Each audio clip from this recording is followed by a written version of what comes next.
you're meeting minimum requirements in terms of contrast. So what is the color of the text and what's the color of the background? Is there enough contrast there for someone with a visual impairment?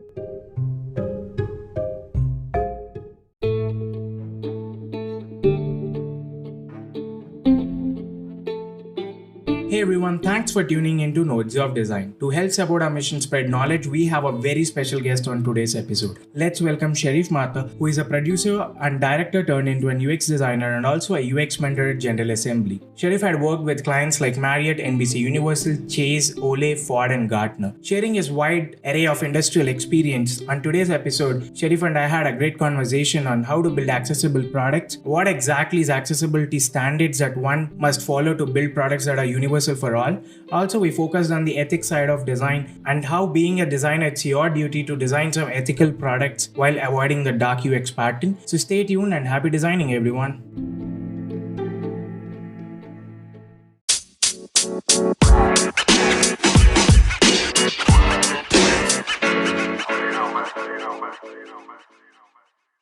Hi, Sharif. Welcome to Nodes of Design. Hi, thanks for having me. Sharif, how's your day going?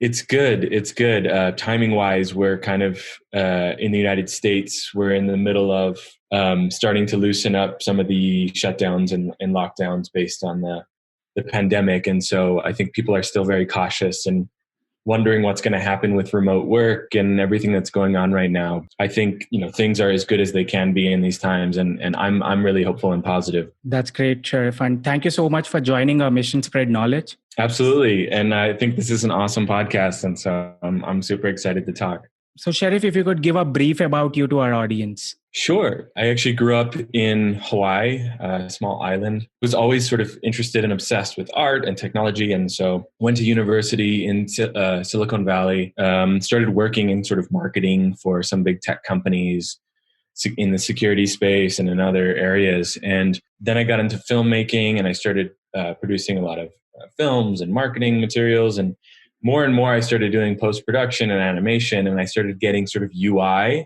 UX jobs. And so I started asking questions about what is this UI, UX? How do you actually make better products and services? And I sort of filled out a lot of my UX knowledge, worked at a bunch of different companies, large entertainment companies.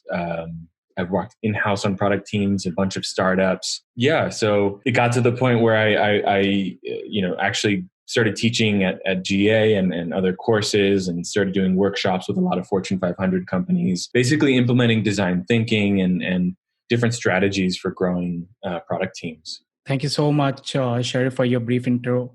So what is your journey into design? How did you start into this career? And what are your tips that you want to give to the younger audience now? Yeah, this is a really important one. I think people's story helps shape their sort of interest and passion, especially in something that requires both sort of soft skills and technical expertise.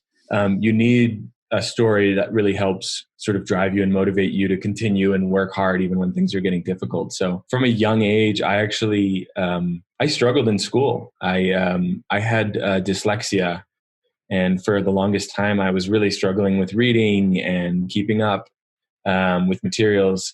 And it was only until I started getting into technology and computers, and there was like little games that I used that wasn't being taught in school, or I didn't have access to the type of education that I needed. And so through technology, I was able to learn and sort of end up loving reading. And I today, reading is a passion of mine. And so this passion for technology kind of came from that really young age and those experiences. Yeah, later, like I said, I got into filmmaking and I started getting jobs in terms of like UI and animation and being very sort of technical and doing a lot of visual design.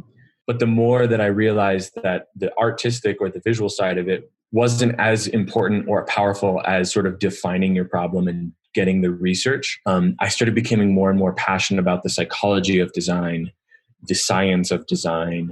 How do you measure good design, and asking those types of questions, making products that actually solve problems instead of just look good or feel good. That's kind of my background. And that's how I got really passionate about design is how do you actually make things that solve problems and help people, as opposed to, vanity metrics or aesthetics purely on its own, which are obviously super important. That's great, Sharif. But what are the tips that you want to suggest to young creatives now? a big one is find your story, find that thing in background, your experience you get excited about. Like, what do you do? What do you think about when you're not was told to think about that or doing it for homework, right? Pursue that and try different ways of trying those things out and fail a bunch. I think that motivation factor is kind of pursue those things regardless of whether you think there's some sort of financial or career behind it. So much, especially these days of what you see careers and people's, some of the biggest growth in our economy is in places where people have sort of pursued their passion regardless of opportunities or jobs or financial gain. And they ended up being this whole new creative or fun space that ended up being, actually great for their career. But I think it comes from a truer place, and then it also sustains you over longer periods of time. Thank you so much, Sharif. So on today's topic, we are going to discuss on accessibility and ethics, as we discussed. So what is accessibility and why is it essential to make products accessible to everyone? It's so critical. And so much of some of this conversation seems like a side story or, one part of something. To me, it's so central and it's core to what the value of design can do, and especially the value of design within a company or organization. You have basically accessibility, usability, inclusion, right? You have these pillars. We're very familiar as designers, as UX, UI designers, with usability, right? We do prioritize testing. We think about the user. We make sure that tools and designs that we use can actually be used by the people that we intend. And accessibility is a core part of that. It basically considers those users who need assistive help or have some form of a disability. And this is a lot more common than people think, right? It's not, a tiny minority of the population. We're talking about large percentages of the population, many of which don't necessarily know that they have accessibility needs. Not only that, but most tools and resources and strategies that we use to increase accessibility of websites, apps, the tools that we're designing actually help everyone.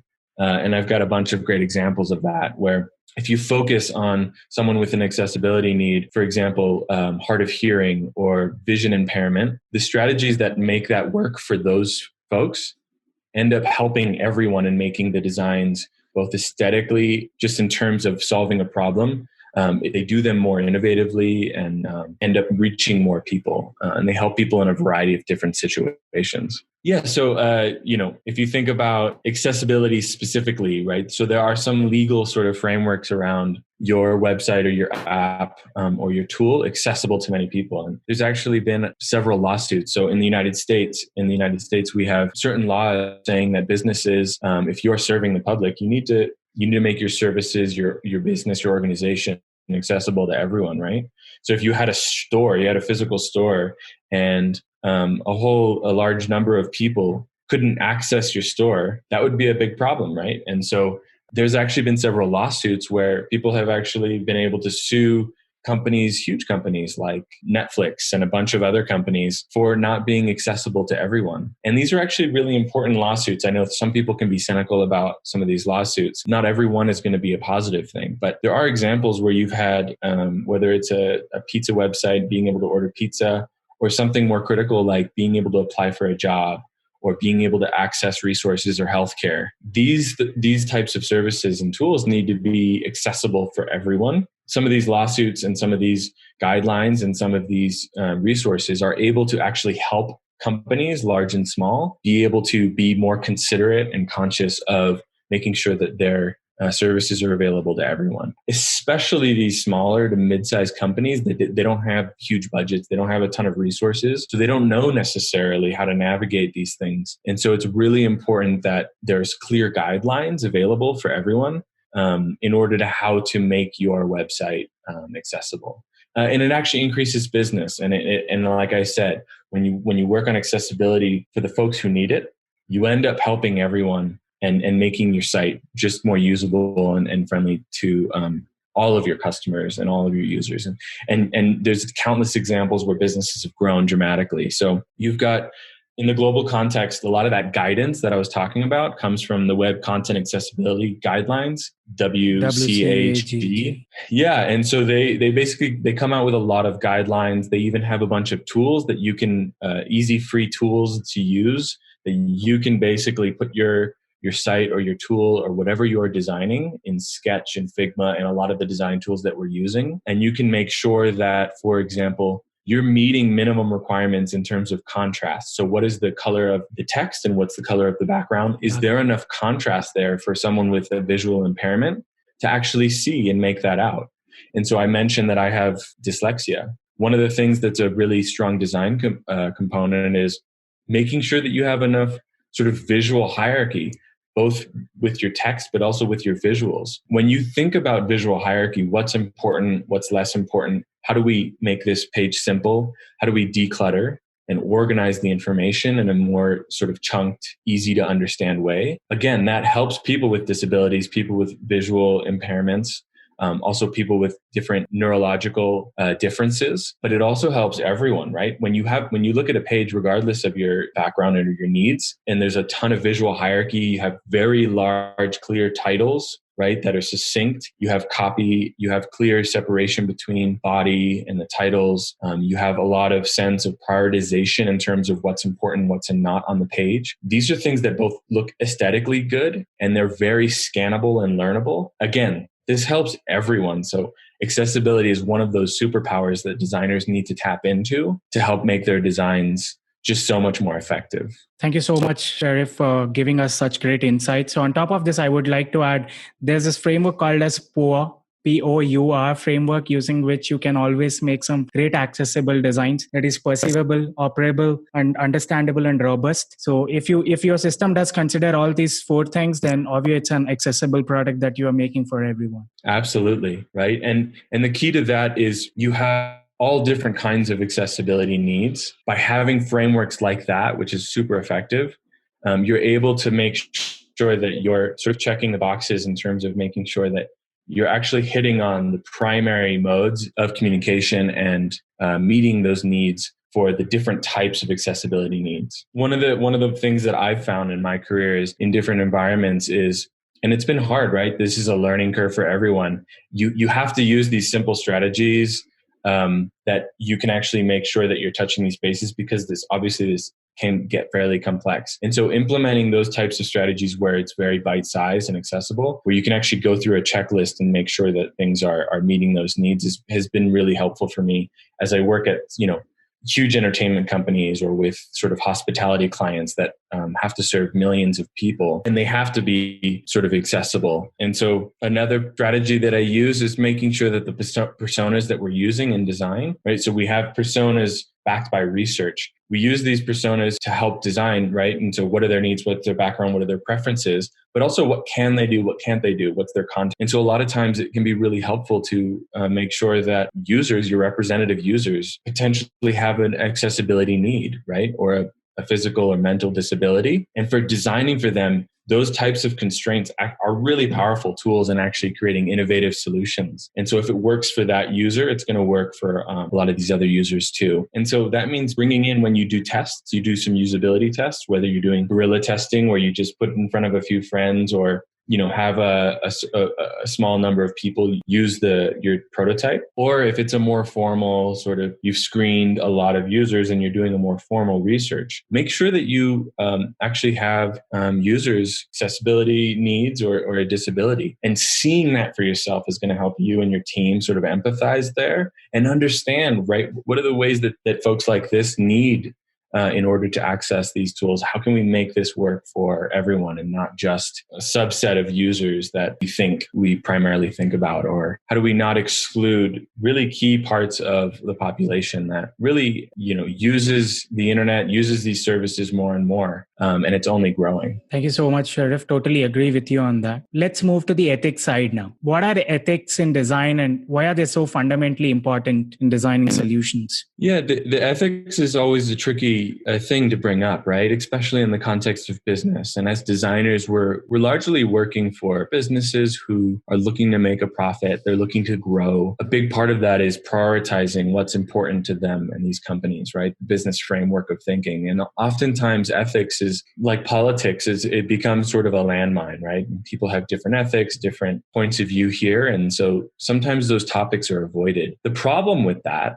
is, whether we like it or not, the businesses that are grown, right? These platforms, whether it's YouTube, Facebook, Google, or a lot of the other big tools and services, these are designed and they impact the way we live and interact with each other, right? And so that's fundamentally ethical questions are going to arise in the way in which we communicate, right? And so, and the way in which it impacts our politics, the way that it impacts our intimate relationships, our relationships with our families and friends, right? And so to ignore ethics in conversation in these businesses, the companies that we're designing for, we're actually being sort of negligent in our responsibility to actually consider the impact of our designs and our tools on ethics and on our relationships with people. So first of all, should we have those conversations? Is ethics core to design? And I think the answer is yes, right? Whether we like it or not, the decisions that we're making in the design room are having impacts on people's relationships. So that's the first thing is it's a part of our responsibility to consider these things. How do we talk about these things effectively? I think the most effective ways to talk about them are oftentimes in the language of the person that we're talking to. So if we're in the context of business, think about it in terms of business, right? Use the language that speaks to the person. It's the same thing that you do when, as a designer, if we're talking to a developer versus someone in marketing, right? We want to be understood and we want to be conscious of where they're coming from. And so think about the context of the person that we're talking to, and we can ask, if this happens, what if this happens, right? So that's very practical examples of if we make this design decision, or if we hide this feature or functionality, are we potentially causing an issue for this user? Right? These are the specific things that may happen. And there's some obvious, really silly examples that are really common that we obviously know in terms of like dark UX, right? This is a popular term that has sort of crept into the mainstream. And sadly, it's a lot of times it's the way that people are introduced to UX, which is ironic because UX was really founded on making people's lives better and being conscious and empathetic. And ironically, dark UX is sort of how people are like, oh, what's UX? I've heard of dark UX. And but right, and an example of dark UX is I want to cancel my subscription to this service, and the button or the feature or the user flow to access the simple canceling of this service is hidden behind something, or you have to talk to a human being in customer support, or they give you a primary CTA when you're trying to cancel the subscription that says, I changed my mind, I want to continue, we'll give you a discount. I don't want a discount, I just want to cancel, right? And so that's a small example, but that involves ethics, right? You're manipulating someone in order to get a short-term gain in profit. And what we find if we look at companies like large companies like Apple, Google, and companies that are doing really successful, positive things with design and growth and innovation, they don't think about short-term ways of benefiting from their users or their customers. What they think about is what's the lifetime value of having a loyal person be trusting of our brand, of our company, of our tools, who believes in and can use a lot of our tools and technology. That's a much more important conversation to have because it actually benefits the company over the life of the company when you're talking about lifetime value of a customer, right? And then you're thinking about the relationship. And if you had a relationship with a close friend and you had an opportunity to get a quick buck off your friend, you wouldn't do that because you know that this is a lifetime friendship, that a short-term gain is absurd to think about.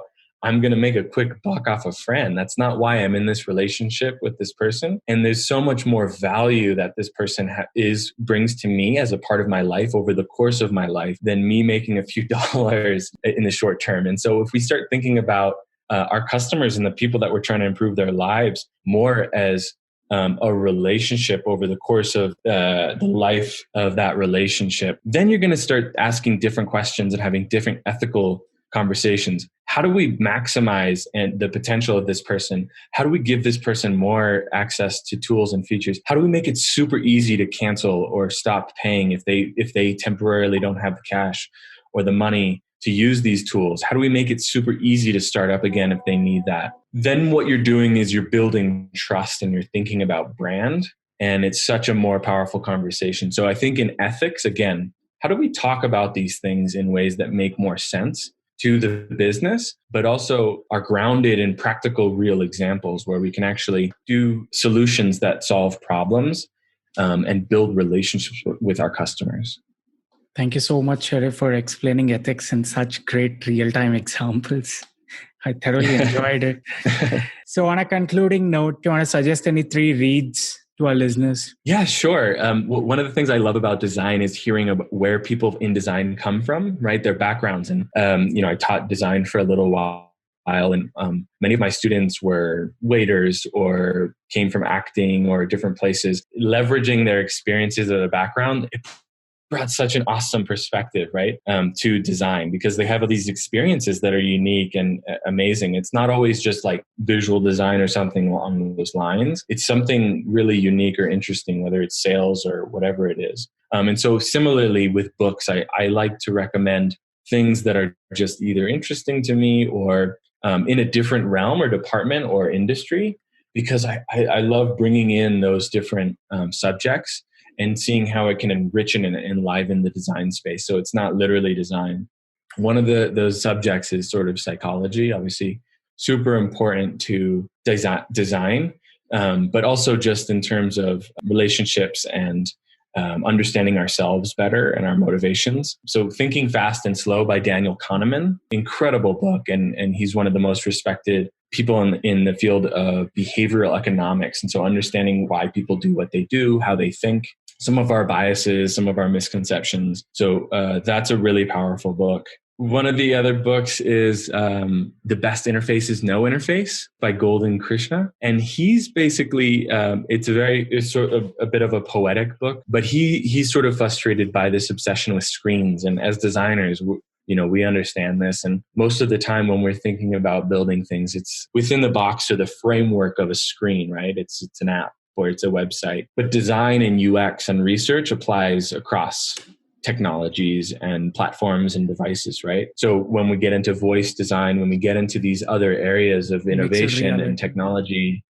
virtual reality, AR, right? All these things, design applies, right? Design is maybe even more important than ever in those spaces. But when we're in this box of, when we say we're going to build a tool, instantly we think of our screen and we start designing things in a screen. It's very limiting. And it actually avoids a lot of the innovations that we can actually leverage as designers moving. That book basically is both talking about how we can think outside of the screen, but also if we are designing screens, how do we focus on doing a few things really well? What is the philosophy? How do we approach things that get out of people's way, right? So the idea of actually not trying to hack people into using our screens as much as possible and scrolling infinitely, but how do we let someone quickly look at their screen, maybe get a task done as quickly as possible, they're on their way to the airport, and then put their phone away, right? Our goal as designers in some cases should be, how do we have the person look at the screen in as little time as possible, right? So critical and a really beautiful written book. And then the last one is kind of, it's called Against Empathy, which to a designer is like, but we're trying to be empathetic. What do I do? And it's just an interesting, and obviously there's a balance to this conversation, but there is a discussion happening around empathy and some of its limitations, right? As designers, we want to be able to empathize with people so that we can kind of put ourselves in their shoes, hopefully understand what's difficult, what are their pain points, so that we can then design a solution. We can kind of fix their problem. But this book sort of talks about some of the limitations of that, right? And we can relate to this on this extent of, if we've gone through a very traumatic experience or had a difficult time with something, and someone comes up to us and here's what happened and then says, I get it, I fully understand, let me solve your problem. You don't necessarily feel heard, and that's obviously not the best way to connect with people. To that extent, it's not always effective.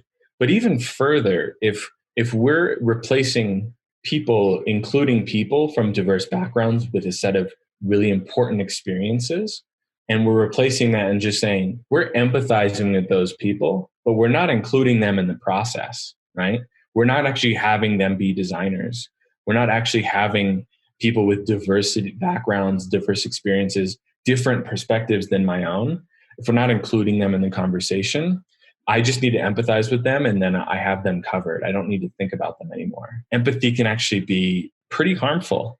So this is an interesting book where they explore all kinds of important ethical questions. And it's so against empathy, it's the case for rational compassion. And it's by Paul Bloom. Thank you so much, Sharif. It was wonderful hosting you. Thank you for having me. I had so much fun. And if people really want to learn more or connect, I'm happy to answer any questions or just have a conversation to go a little bit more in depth about accessibility, design, how important it is, so that we can kind of share this message. I think every designer's responsibility is to consider accessibility. I think it's foundational to this practice in UX and UI, and it's only getting more important. Thank you. Absolutely. Keep up the great work.